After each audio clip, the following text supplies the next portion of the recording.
우리 시간에는 진노 속에 담긴 진심이라는 제목으로 하나님의 말씀을 함께 나누도록 하겠습니다.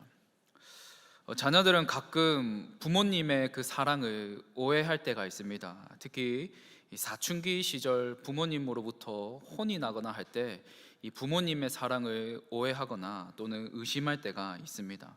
방황심에 있기 때문에 그 부모의 사랑을 의심하는 것이죠. 사실은 제가 그랬습니다. 철없던 시절 사춘기를 겪고 있을 무렵에 부모님으로부터 혼이 나고 다투는 경우가 참 많았습니다. 그러면서 저는 부모님은 나를 싫어하는구나 라고 생각하면서 이 집을 나가야겠다라고 생각을 했습니다. 그래서 가출을 계획했습니다. 어디로 갈지, 어디로 가출할지 장소를 알아보고 그 장소에 답사도 가보고 동선도 체크하고 어디서 밥을 먹었지, 또 찜질방에서 자야 되는데 괜찮은지 여러 가지들을 체크하면서 나름의 가출 계획을 세웠습니다. 철없던 시절에 그랬습니다. 그 뒤로 제가 가출을 했을까요? 하지 않았을까요? 네, 가출하지 않았습니다. 왜냐하면 부모님의 사랑을 깨달았기 때문이죠. 저를 사랑하시기에 제가 더 잘 되기를 바라며 더 바른 길로 걸어가기를 바라는 그 부모님의 마음, 그 사랑을 제가 깨닫고는 내가 그 사랑을 오해하고 있었구나라는 것을 깨달았기 때문이죠. 그래서 부모님의 사랑을 오해했다는 것을 깨닫고 가출하지 않았습니다. 성도 여러분, 때로는 진심이 화를 통해서 나타나기도 합니다. 한번 예를 들어 보겠습니다. 자신의 자녀가 도둑질을 했다는 것을 부모가 알게 되었습니다. 부모가 알게 되었다고 한번 생각해 보겠습니다. 정상적인 부모라면 어떠한 반응을 보일까요? 화를 냅니다. 두 번 다시는 도둑질을 하지 않도록 화를 내고 따끔하게 혼을 냅니다. 그렇다면 부모가 자신의 자녀가 미워서 이같이 화를 냈을까요? 그렇지 않습니다. 자신의 자녀를 사랑하기 때문에, 그리고 그 자녀가 올바르게 살아가기를 바라는 그 마음이 그 부모의 마음 가운데 있기 때문에 화를 내는 겁니다. 혼을 내는 겁니다. 즉 진심이 화를 통해 나타난다는 겁니다. 그런데 이런 진심을 우리는 오늘 본문을 통해서도 발견할 수 있습니다. 호세아 선지자는 북이스라엘을 중심으로 사역한 선지자로서 호세아서의 주요 무대 또한 북이스라엘입니다. 그리고 1절의 말씀을 보시면 시대적 상황이 어떠했는지를 알려주는 중요한 단서를 언급합니다. 바로 여로보암이 이스라엘의 왕이 된 시대라고 언급하고 있다는 점입니다. 이는 호세아 선지자가 북이스라엘의 여로보암 2세 때부터 활동한 선지자로서 여로보암 2세 통치 후반기에 활동했던 선지자로 봅니다. 그래서 호세아 선지자가 여로보암 2세 때부터 대략 40년을 활동한 선지자로 보는데, 그는 북이스라엘의 그 멸망을 지켜본 선지자라고 할 수 있습니다. 특별히 여로보암 2세가 통치하던 그 시기에 북이스라엘은 부강했으며 상당한 번영을 누렸습니다. 이때 상황을 보여주는 그 열왕기하 14장을 보면 여로보암 2세 때는 북이스라엘이 영토를 확장하게 됩니다. 즉 군사적으로도 매우 강력했던 시기였습니다.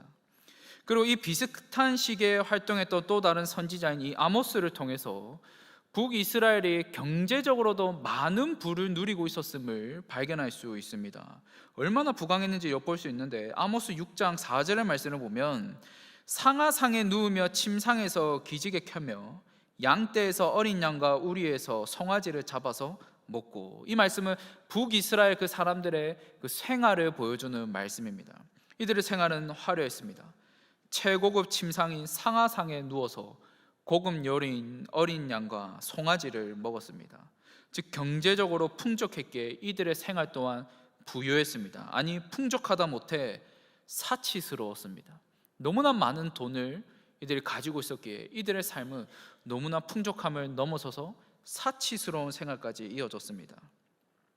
그래서 학자들도 다윗과 솔로몬 이후에 최고의 번영기로 누렸다라고 평가합니다. 이 여로보암 2세 이때 통치하던 이 시기가 매우 번영했다라고 평가하는데, 이 여로보암 2세가 통치하던 이 시기는 북이스라엘 역사상 가장 최고의 정점에 이르렀던 그런 시대였다라고 할 수 있습니다. 그러나 아무리 부유할지라도, 아무리 나라가 부강할지라도 중요한 것이 있는데, 이들에게 있어서 여호와의 신앙이 무너져 있었다는 것을 우리는 기억할 필요가 있습니다. 이들은 하나님을 찾지 않았습니다. 이들은 하나님을 바르게 알지도 못했습니다. 많은 돈을 가지고 있었지만, 나라도 부강했지만 하나님이 안 계셨다는 겁니다. 이러한 상황 속에 하나님께서는 호세아 선지자를 부르십니다. 2절 말씀입니다. 여호와께서 처음 호세아에게 말씀하실 때 여호와께서 호세아에게 이르시되 너는 가서 음란한 여자를 맞이하여 음란한 자식들을 낳으라. 이 나라가 여호와를 떠나 크게 음란함이니라 하시니. 선지자는 하나님의 부름을 받아서 하나님의 말씀을 대언하고 하나님의 마음을 대변하는 자라고 할 수 있습니다. 그런데 하나님께서는 호세아 선지자를 부르셔서 이해하기 힘든 말씀을 하십니다. 바로 음란한 여자와 결혼해서 음란한 자식들을 낳으라는 겁니다. 그렇다면 왜 음란한 여인과 결혼하라라고 말씀하실까요? 이것은 결혼을 통해서 하나님과 그 이스라엘의 관계를 생생하게 보여주기 위해서입니다. 결혼을 하게 되면 순결을 지켜야 합니다. 타인을 사랑하는 것이 아니라 신랑과 신부 서로가 서로를 사랑해야 합니다. 하나님과 이스라엘 백성들도 마찬가지입니다. 언약 관계에 있는 그들은 최선을 다해서 하나님을 사랑해야 합니다. 그러나 이들이 어떠한 모습을 보였습니까? 하나님이 아닌 우상을 섬겼습니다. 가나안 땅의 대표적인 우상인 바알과 아세라를 섬겼으며 이교도의 음란한 의식까지 함께 행해졌습니다. 그 북이스라엘의 역사를 보면 바알 숭배, 아세라 숭배 매우 열심히 행했다는 것을 알 수 있습니다. 즉 결혼 생활로 치면 순결을 지키지 않았으며 이는 곧 하나님의 백성으로서 거룩성을 상실했다라고 할 수 있습니다. 그래서 거룩성을 상실한 이들에게서 실제적으로 그 삶이 부도덕해졌다는 것을 발견합니다. 거짓, 탐욕, 음란 등 온갖 죄들이 양성됩니다. 특별히 호세아서를 읽어보면 이들의 음란한, 실질적으로 그 음란한 생활에 대해서도 지적하십니다. 그렇다면 이런 백성들을 보실 때 하나님께서는 어떤 마음이 드셨을까요? 이 백성들을 보실 때 어떤 마음이 드셨을까요? 잘한다고 칭찬하실까요? 그렇지 않습니다. 하나님은 진노하십니다. 이 백성들을 향해서 불같이 진노하십니다. 그 진노를 호세아 선지자의 결혼과 출산을 통해서 보여주십니다. 하나님께서 음란한 여인인 고멜과 결혼해서 자식을 낳으라고 합니다. 그리고 3명의 아이를 낳게 된다는 것을 오늘 본문을 통해 확인할 수 있는데, 주목할 점은 그 자녀의 이름을 하나님께서 지어주셨다는 점입니다. 각 이름들에게 특별한 그 의미를 하나님께서 부여하십니다. 먼저 첫째 아이의 이름은 이스라엘입니다. 이 이름을 주시며 예후의 집과 이스라엘 족속의 나라를 패할 것이다 라고 말씀합니다. 예후는 북이스라엘 역사상 가장 악한 왕조라고 평가받는 그 아합 가문을 멸망시키고 그 아합 왕조를 끝낸 인물이라고 할 수 있습니다. 그러나 그런 예후도 나중에는 심판을 받게 되는데, 그 예후의 왕조도 함께 심판받게 되는데, 이는 결국 하나님의 심판을 받아서 북이스라엘이 멸망하게 될 것이라는 것을 이 이름을 통하여서 말씀하십니다. 둘째 아이의 이름은 로루하마입니다. 그 이름은 하나님께서 이스라엘을 국률이 여기지 않으신다라는 그 이름의 뜻을 가지고 있습니다. 그리고 마지막 셋째 이름은 로암입니다. 이는 더 이상 내 백성, 즉 하나님의 백성이 아니다라는 그런 의미를 담고 있습니다. 성도 여러분, 이 이름들을 통하여서 하나님께서 주시는 그 메시지에서 무엇이 느껴지십니까? 이런 이름들 가운데 어떠한 느낌이 드십니까? 그 하나님의 분노가 느껴지지 않으십니까? 그 하나님의 진노가 나타나지 않습니까? 결혼 생활에서 순결을 지켜야 하듯이 이들은 하나님과의 관계에서 그 관계에서 순결을 지키지 않았습니다. 이스라엘은 혼합주의적인 형태로 생활하였습니다. 하나님의 백성으로서 살아가야 될 방식이 있었지만 이들은 그 백성으로서 살아가는 방식을 채택하지 않았습니다. 우상을 섬겼고 이교도들이 행하는 것, 우상 숭배자들이 행하는 것, 그 삶의 방식을 고스란히 따라 행하였습니다.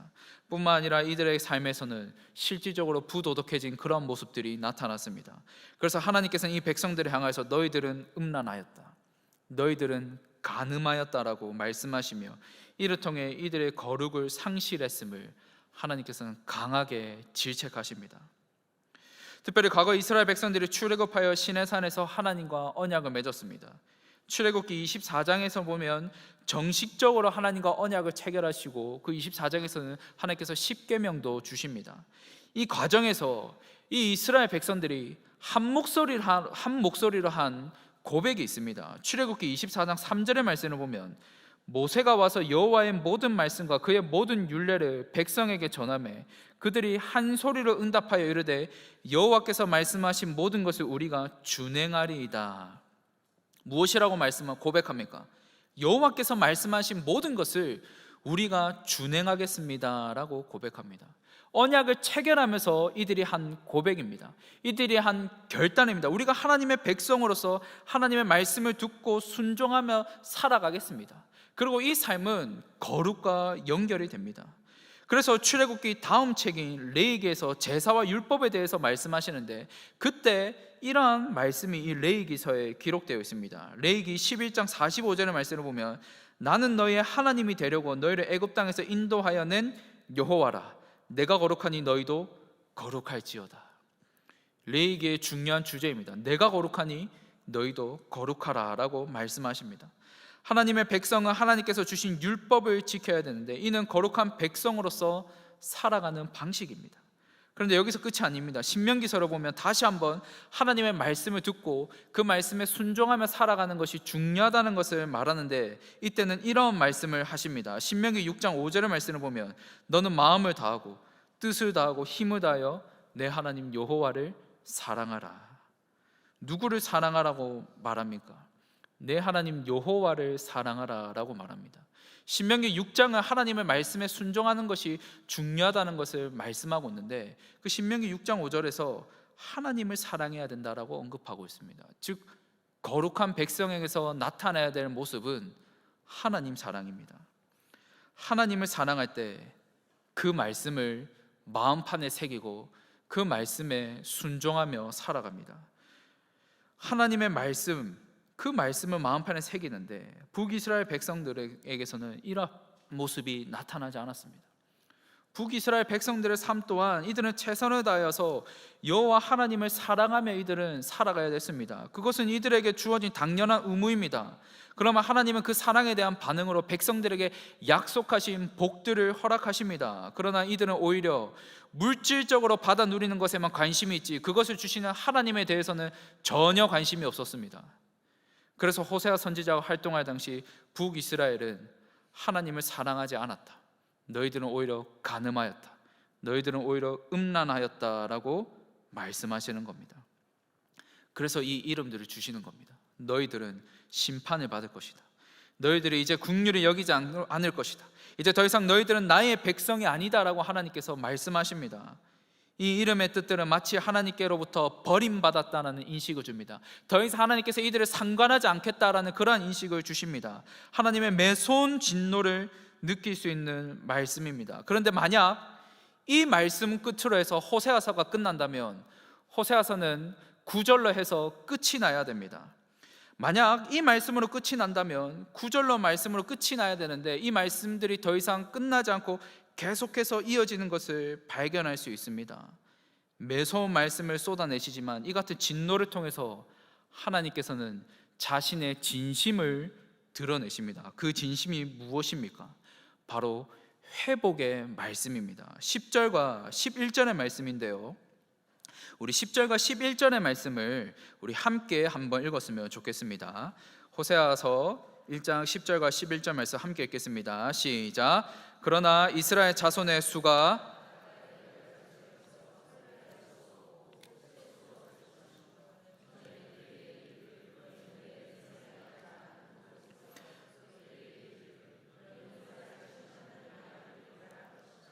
이에 유다 자손과 이스라엘 자손이 함께 모여 한 우두머리를 세우고 그 땅에서부터 올라오리니 이스라엘의 날이 클 것이미로다. 아멘.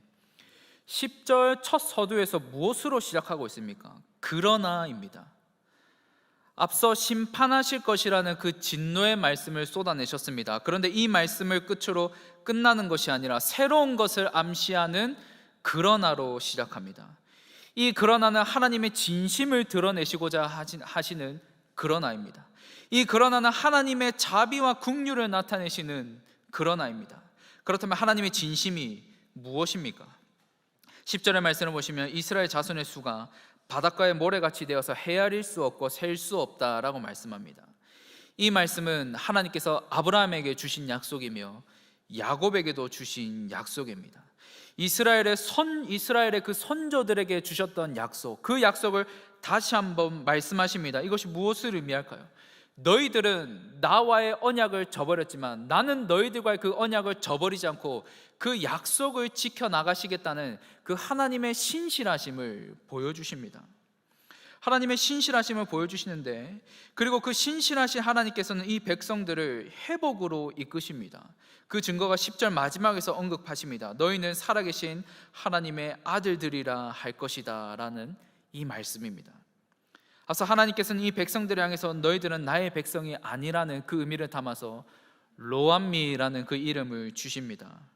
그러나 이제는 백성에서 아들이라고 불립니다. 이를 통해 하나님께서 이 백성들을 다시 회복시키시겠다는 그 하나님의 의지와 그 하나님의 열심을 발견할 수 있습니다. 그렇다면 왜 하나님께서는 이 같은 회복의 말씀을 주실까요? 하나님께서 이 백성들을 사랑하시기 때문입니다. 호세아서에 나타난 하나님의 진노는 사랑의 기초에 있다라고 할 수 있습니다. 흔히 사랑이라고 하면 무조건 다 덮어주고 이해해 주는 것으로 생각하기 쉽습니다. 연인 관계에서도 사랑이라는 그 이름 미명하에 다 덮어주기를 원합니다. 다 이해해 주기를 원합니다. 조금만 변하면 왜 변했어? 자기 변했어. 그렇게 말합니다. 흔히 사람들은 사랑이라고 하면 다 덮어주고 이해해 주는 것이라고 생각하기 쉽습니다. 물론 그런 부분도 있겠죠. 그러나 호세아서에 나타나는 그 사랑은 그러한 사랑이 아닙니다. 사랑하기에 이들의 죄와 방임을 덮어주지 못하는 겁니다. 사랑하기에 이들의 죄를 더 이상 관가할 수 없는 겁니다. 사랑하기에 이들을 향해서 화를 냅니다. 성도 여러분, 만약 사랑하지 않는다면 어떻게 할까요? 사랑하지 않는다면 포기합니다. 더 이상 신경 쓰지 않습니다. 부부가 결혼 관계를 끝내기 위해서 이혼 도장을 찍을 때 어떤 심정으로 할까요? 다 포기하고 더 이상은 같이 못 살겠다는 그 마음으로 그 도장을 찍습니다. 더 이상 화도 내지 않습니다. 그렇게 정말로 무서운 것은 무관심입니다. 아무것도 반응하지 않는 것, 신경 쓰지 않는 것, 이 무관심이 가장 무섭습니다. 그러나 하나님은 포기하실 수가 없는 겁니다. 그래서 하나님의 진노는 이 백성들을 포기하실 수 없는 하나님의 하나님의 그 진심을 대변하는 진노인 겁니다. 그리고 이 진심은 호세아 11장 8절에서도 다시 한번 나타납니다. 에브라임이여 내가 어찌 너를 놓겠느냐, 이스라엘이여 내가 어찌 너를 버리겠느냐, 내가 어찌 너를 아드마같이 놓겠느냐, 어찌 너를 스보임같이 두겠느냐, 내 마음이 내 속에서 돌이키어 나의 긍휼이 온전히 불붙듯 하도다. 부모가 사랑하는 자신의 자녀를 포기할 수 없어 때로는 화를 내며 부모의 마음이 닿기를 바라는 그 진심을 담아서 화를 내듯이, 진심으로 이 백성들을 사랑하시는 하나님의 그 진노 속에는 이 백성들이 다시 돌아오기를 바라는 그 하나님의 진심이 담겨져 있다는 겁니다. 그렇게 호세아 1장을 통해 분명하게 던지는 그 메시지가 있습니다. 비록 이스라엘 백성들이 하나님과의 언약을 배반하고 우상을 섬기는 그 배교의 죄를 저지르더라도 하나님께서는 여전히 그들을 사랑하시고 그 관계를 회복시키시기를 원하시는 그러한 긍휼과 자비와 사랑의 하나님이시라는 것을 이 1장을 통해서 분명하게 나타내고 계신다는 겁니다. 그러니 그 하나님께로 다시 돌아오는 겁니다. 다시 돌아와 나와 사랑을 하자. 너희들도 나를 사랑하고 나도 너희를 사랑하는 그 관계를 다시 회복하자는 것을 이 1장부터 말씀하고 있다는 점입니다. 사랑하는 성도 여러분, 우리는 때론 하나님의 사랑을 오인할 때가 있습니다. 내 삶이 불안하면, 내가 원하는 대로 되지 않는다면, 실패를 경험하게 된다면 이러한 생각을 합니다. 더 이상 하나님은 나를 사랑하시지 않는 건가? 하나님 나를 미워하시는 건가? 하나님 나를 버리시는 건가? 이러한 느낌이 들 때가 있습니다. 그러나 우리는 오늘 본문을 통해서 분명한 한 가지를 발견할 수 있습니다. 그것은 바로 하나님은 자신의 백성들을 결코 포기하지 않으신다는 분이라는 것을 발견할 수 있습니다. 하나님의 그 사랑은 결코 자신의 백성들을 포기하실 수가 없습니다.